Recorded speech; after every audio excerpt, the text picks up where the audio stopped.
Aos 88 anos, o escritor Hélder Macedo diz que quer continuar a chatear as pessoas e a escrita é a sua ferramenta de pensamento. Neste ensaio geral entrevistamos o cronista, poeta e autor. Mais à frente, a ópera no centenário de Joly Braga Santos, que deu corpo aos textos de Gil Vicente. O novo disco dos portugueses Cassete Pirata, mas para já, duas novas exposições para ver em Lisboa, uma sobre revoluções, outra sobre política e teatro. Seja bem-vinda ao ensaio geral. O 25 de abril de 1974 não foi a única revolução de que Lisboa foi palco. A prová-lo está agora a exposição Lisboa em Revolução 1373-1974, patente no Museu de Lisboa. A mostra percorre vários momentos da história em que as ruas foram tomadas pela força popular. É uma forma diferente de comemorar os 50 anos do 25 de abril, explica Joana Sousa Monteiro. Quisemos propor uma perspectiva diferente de toda a restante oferta que está a existir a propósito e bem do 25 de abril, 74, que nos permitisse um olhar mais global, também comparativo, entre quase todos, a maior parte dos momentos de transformação e ruptura que aconteceram em Portugal, mas cujo cenário lisboeta foi muitíssimo importante. A diretora do Museu de Lisboa indica que no Palácio Pimenta o público vai encontrar o resultado da investigação coordenada pelo académico Daniel Alves da Universidade Nova. São datas-chave da história portuguesa no caminho para a liberdade. Olhando para momentos como 1383-85, a chamada crise, como nós aprendemos na escola, da Idade Média, em que houve uma sucessão dinástica alterada e um risco de perda de independência que motivou essa transformação. Depois, 1640, o mesmo problema, mas num contexto completamente diferente, já na tentativa de recuperar a independência que já tinha sido, de certa forma, perdida. Depois, 1820, a que damos um destaque francamente especial na exposição. É uma revolução que começou no Porto, em agosto, em setembro chegou a Lisboa e teve uma importância fulcral, aliás, construiu as bases, curiosamente, para o 25 de abril de 74, mais ainda do que a própria Revolução de 1910 da República.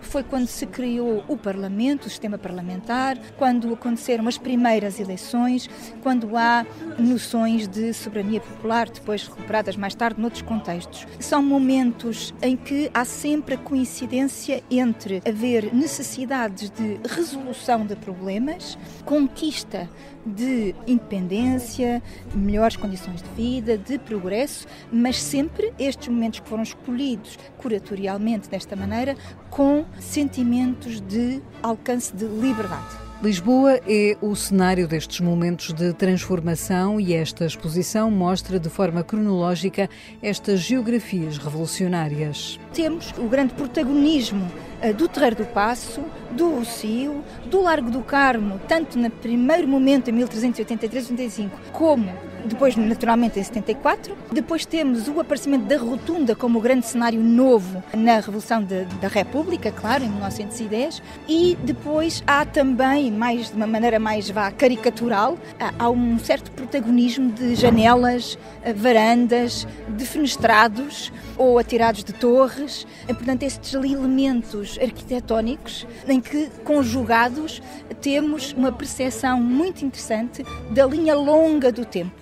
Lisboa em Revolução, 1373-1974, é uma exposição que poderá visitar no Museu de Lisboa até 5 de janeiro do próximo ano, das 10 às 18, de terça a domingo. Já passou por 10 espaços do país e chegou agora ao Museu Nacional do Teatro e da Dança em Lisboa.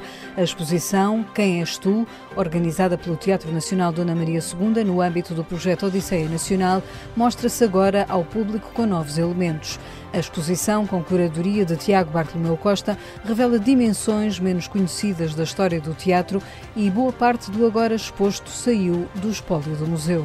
O livro que pertenceu à biblioteca da Amélia Rei Colasso, que é a edição francesa da Mãe Coragem, a partir da qual ela começou a trabalhar a tradução, não podia sair porque é um livro muito frágil e nós tínhamos a reprodução da capa na exposição, quando ela esteve a circular. Esse é um exemplo de um objeto que só podia ser apresentado aqui, da mesma maneira que só em Sines é que nós pudemos expor os telões que a Graça Moraes fez para o Ricardo II, em 1995, e que não cabiam em mais lado nenhum, e que aqui no Museu do Teatro nós temos uma peça recentemente adquirida, que é uma parte de um desenho preparatório para esses telões.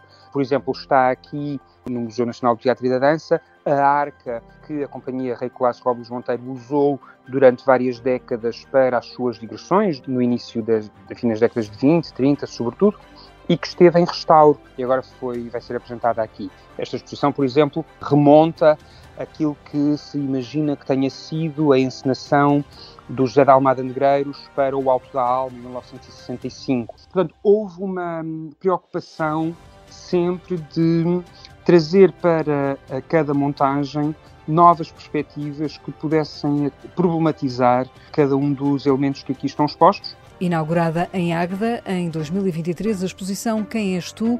Um teatro nacional a olhar para o país ganha nesta nova montagem uma dimensão política, refere o curador. Há dimensões que estão aqui reforçadas na montagem em Lisboa que são muito uma resposta ao tanto que o país mudou desde o último ano e meio, e a exposição aqui sublinha dimensões de responsabilidade moral, social, ética, política, que vai muito para lá dos próprios espetáculos e da relação empática que se possa ter com um teatro e com aquilo que ali se apresenta. Aqui é uma montagem que assume dimensões políticas de forma muito direta, também porque o facto de a exposição se estender por 6 meses permite que as pessoas possam voltar várias vezes e possam elas próprias refletir e projetar sobre aquilo que aqui está. Uma exposição para ver no Museu Nacional do Teatro e da Dança em Lisboa até 29 de dezembro, introduzindo novos elementos que evidenciam dimensões menos conhecidas da história do teatro.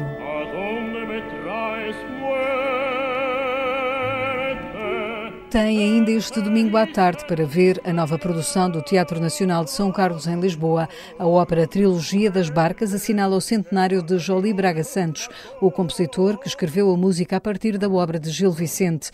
Esta ópera, que estreou em 1970 sob encomenda da Gulbenkian, regressa agora e conta com um elenco de cantores líricos portugueses, entre eles a soprano Carla Caramujo. Eu acho que é essencial nós conhecermos a música de Joly Braga Santos, como é essencial revisitarmos estes textos de Gil Vicente. São 2 expoentes máximos da cultura portuguesa, transversais em séculos de existência e fazem parte da nossa identidade como um povo. E eu acho que isso é extremamente importante em primeiro lugar. Para mim é interessantíssimo desempenhar o papel do anjo, que é um papel transversal, sempre presente, eu diria omnipresente, nesta ópera, desde a abertura até exatamente ao último acorde final, e poder degustar esta linguagem do Gil Vicente, este português arcaico belíssimo, e que, passados tantos séculos, nos diz, a mim particularmente, diz muito uma forma poética. E também perceber que a crítica social de há 600 anos atrás continua atual. A Trilogia das Barcas foi levada à cena pela primeira vez no São Carlos em 1979, sob a direção do próprio compositor Joly Braga Santos. Agora é apresentada numa versão com encenação de Luca Aprea e Carla Caramujo diz que irá surpreender o público. O elenco é extraordinário, todos os cantores estão a dar o seu melhor. A produção está anunciada como semi-encenada. Eu devo dizer que as pessoas vão ter uma grande surpresa. É uma grande encenação, é uma montagem minimalista, mas absolutamente extraordinária em palco, muito bem conseguida pelo Luca Aprea. Nós vamos assistir a uma interpretação absolutamente fiel ao Joly Braga Santos em termos musicais. A partitura foi toda revista pelo maestro João Paulo Santos, que está a trabalhar connosco. E eu acho que agora o público vai poder ver uma apresentação absolutamente fiel àquilo que o Joly fez.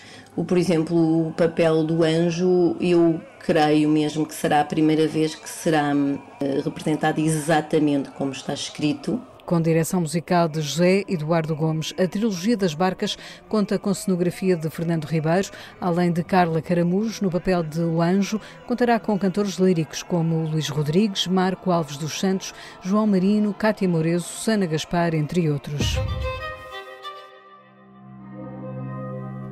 Chegou o tempo de arrumar as estantes, escreve Hélder Macedo no seu mais recente livro que reúne as crónicas que escreveu entre 2006 e 2023.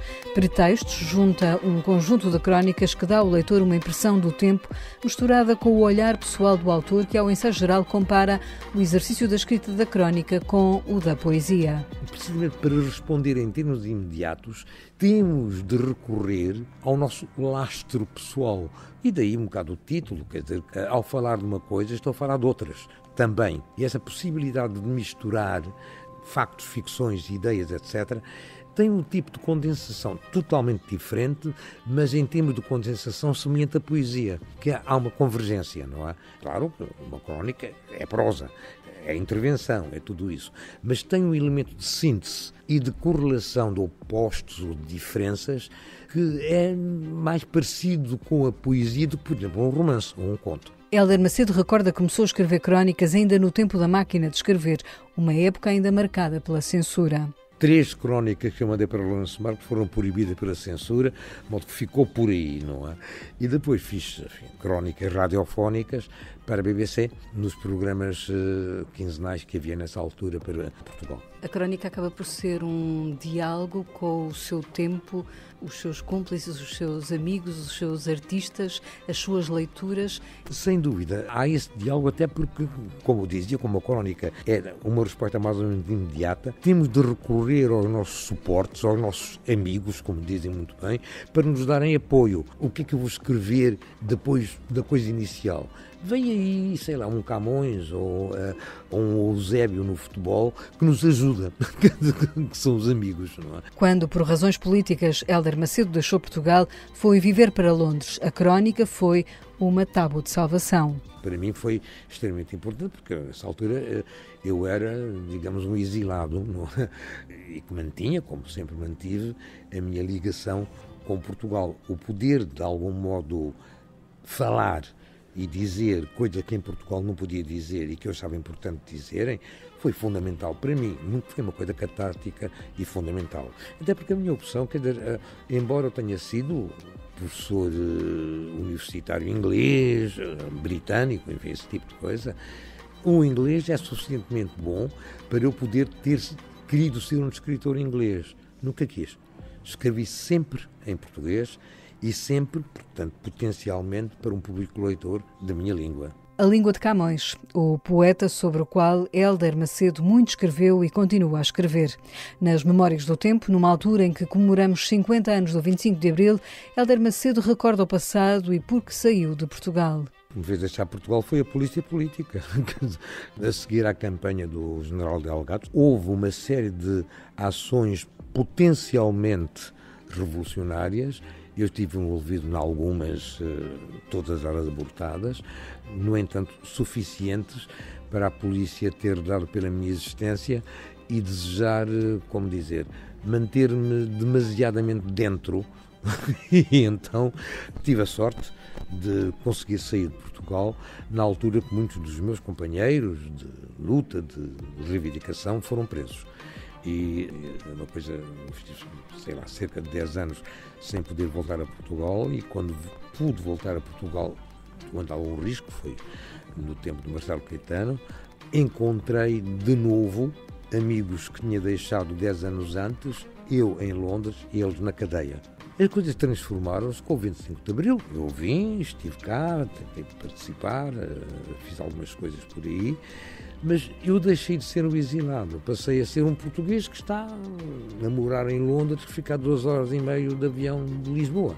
Aos 88 anos, Hélder Macedo, que viveu grande parte da sua vida em Inglaterra, onde foi professor no King's College, olha para o Brexit e diz que há ingleses arrependidos. O Brexit foi um disparate monumental. Não é? E os ingleses não, só por auto-arrogância, é que não reconhecem isso. foi um total desastre para a economia britânica, etc. Usam disfarces, não é? A pandemia, a guerra na Ucrânia, não sei o quê, mas a economia britânica piorou consideravelmente. A lucidez do pensamento de Hélder Macedo, que quer continuar, nas suas palavras, a incomodar com a escrita. É uma reação que se transforma em palavras. Quando, faço análise literária é uma coisa, quando escrevo uma ficção é outra coisa, quando faço poema é outra coisa, e as crónicas também. Eu vou ter muito tempo para não fazer nada. Quando, enfim, em breve, sou um velho, morrer, pronto. Mas isso fica para eles, não tenho nada a ver com isso. Enquanto estiver aqui, vou chatear as pessoas. Hélder Macedo, que editou pela Caminho o livro Pretextos. E quem nos fala de Hélder Macedo esta noite é Guilherme de Oliveira Martins, o nosso colaborador do Centro Nacional de Cultura. Hélder Macedo escreveu Pretextos, que sugere sempre que ao falar de uma coisa está-se a falar de outras. São pretextos como se calhar tudo quanto o autor tem escrito, o que nos leva à poesia, à ficção ou aos ensaios.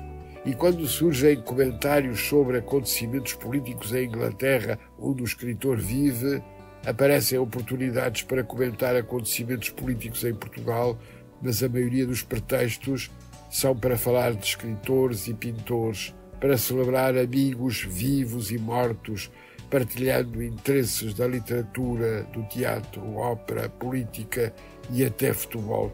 E como noutros tempos se dizia nos anúncios do circo no Coliseu dos Recreios, o mais que adiante se verá.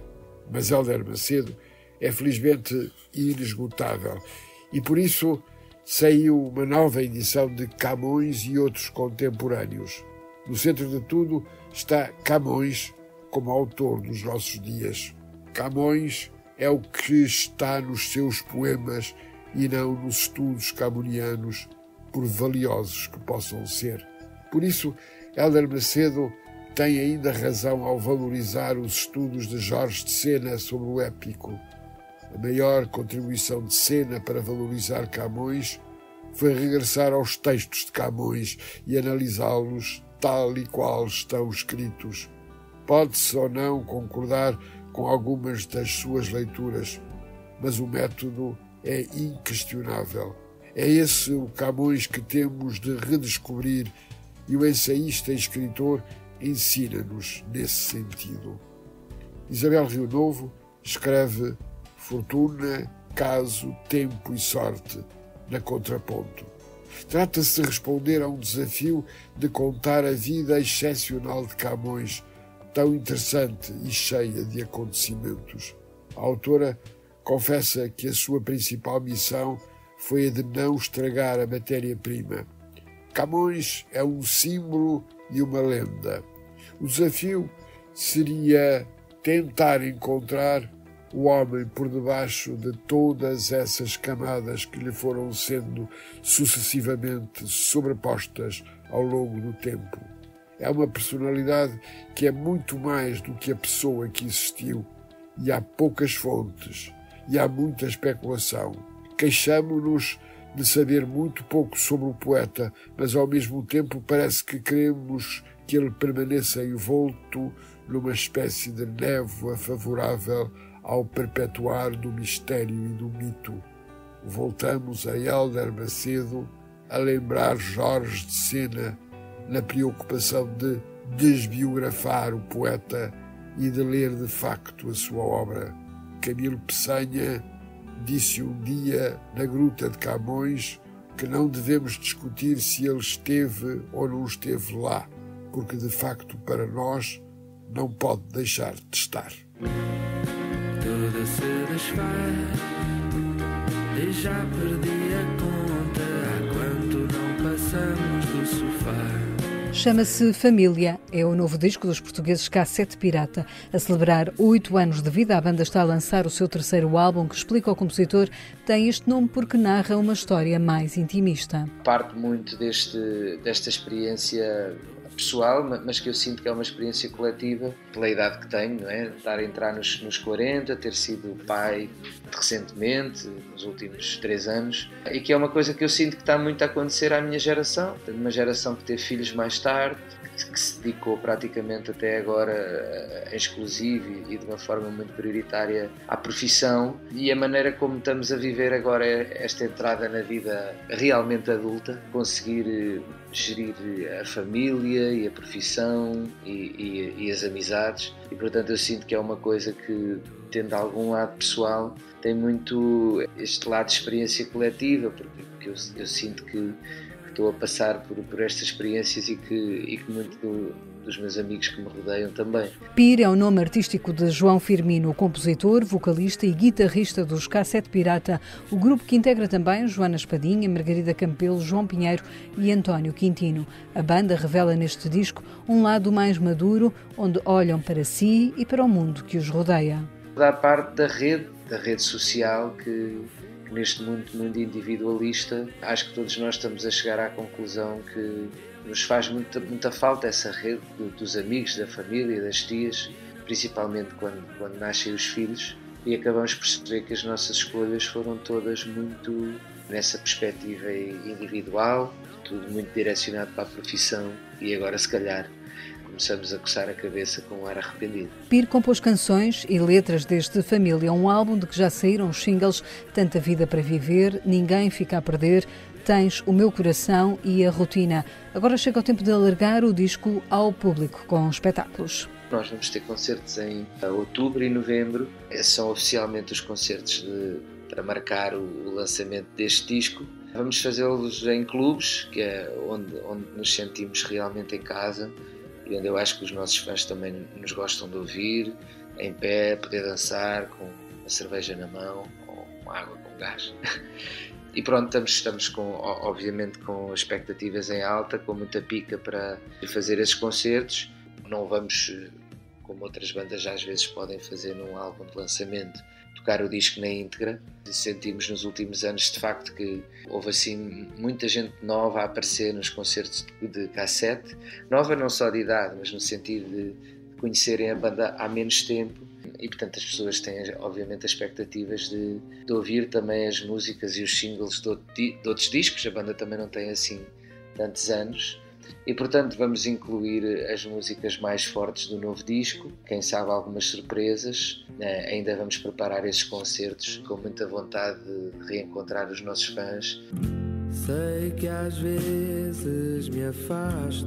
É com os Cassete Pirata e o disco Família que fechamos o ensaio geral de hoje, que teve sonorização de Paulo Teixeira. Regressamos de hoje a 8 dias com novas sugestões. Boa noite e bom fim de semana. Ao instinto e ao alarme de te querer proteger, e às vezes estar só é preciso deixar a saudade acordar. Também eu já estou farto dessa metade de mim. Sim, nem tudo é disfarce, mas nem tudo tem de servir. Se o tempo se vir ao contrário, eu viro para o lado do mal. Hoje é melhor emigrar-te do meu temporal. Tens o meu coração. O que dele há para ter? Tens o meu coração. O que dele há para ter?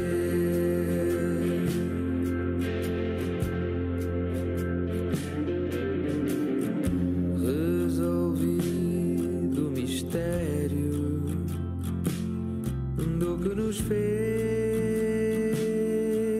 duvidar.